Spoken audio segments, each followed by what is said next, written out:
গরমকালে বিশেষ করে গেরস্ত বাড়ির জন্য আজকে অসাধারণ স্বাদের একটা সম্পূর্ণ নিরামিষ একটি সবজি, পাঁচমিশালি সবজি আমি শেয়ার করছি। প্রথমে জলের মধ্যে 2.5 ঘন্টা থেকে 3 ঘন্টা আগে আমি কিছু লাল ছোলা ভিজিয়ে আমি রেখে দিলাম। আমি পরিমাণ মতো পুঁই শাক কেটে নিলাম, আর পুঁইয়ের শক্ত ডাঁটাগুলো আলাদা করে কেটে রাখবো ধুয়ে, কারণ এগুলো আলাদা করে সেদ্ধ করতে হবে ডাঁটাগুলো।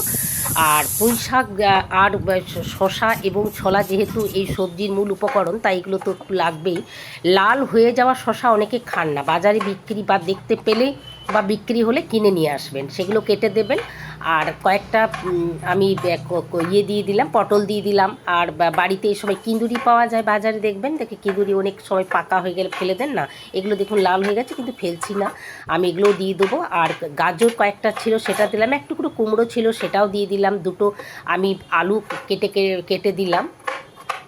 এছাড়া আমি কচু দেবো, এই সময় কচুও পাওয়া যায়, দেখুন কচুর খোসাটা ছাড়িয়ে আমি দুটো দিয়ে দিলাম কেটে কেটে। এগুলো আলাদা করে আমি সেদ্ধ করে নেবো, কিছু সবজি আর কিছু ভেজে নেবো। কয়েকটা কাঁচা লঙ্কা চিড়ে দিলাম, যে যেমন লঙ্কা খান দেবেন, আমি একটু দিলাম কাঁচা লঙ্কা চিড়ে রেখে দিলাম। এবার সমস্ত সবজিগুলো জলের মধ্যে ভালো করে এটা ধুয়ে নিয়ে আমি ছেঁকে রেখে দিলাম। এদিকে দেখুন লাল ছোলাটা সে একদম ভিজে গেছে, খুব সুন্দর।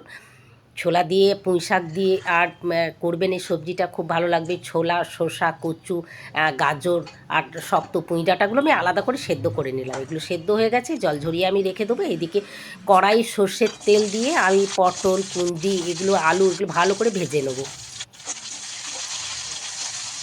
বেশ একটু ভাজা ভাজা হয়ে গেলে এই সেদ্ধ করা যে সবজিগুলো সেগুলো সব দিয়ে নেড়ে চেড়ে নেবো। তারপরে পুঁই শাকগুলো দেবো। পুঁই শাকগুলো দেওয়ার সাথে সাথে যখন দেখবো এই পরিমাণটা একটু কমে গেছে, একটুখানি ঢাকা দেবো। জলটা শুকিয়ে যখন আসবে,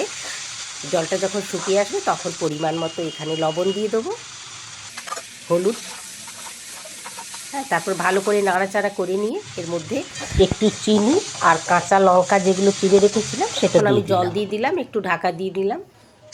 এরপরে আদা, কাঁচা লঙ্কা এগুলো আমি বেটে নিলাম, সেই বাটাটা আবার দিয়ে দেবো। এখানে জিরে আমি দিলাম না, আদা বাটা, কাঁচা লঙ্কা বাটার একটা আলাদা সুন্দর গন্ধই উঠবে। এরপরে অন্য একটা পাত্রের মধ্যে কিছু মৌরি, সামান্য মৌরি আর একটু কালো সর্ষে যখন ফুটতে শুরু করবে, ভাজা ভাজা গন্ধ বেরোবে, তখন ওটা তুলে পিষে আমি রেখে দেবো। আবার সর্ষের তেল, হিং আর কালো জিরে ফোড়ন দিয়ে এটা ছকা লাগাবো এই তরকারিটা।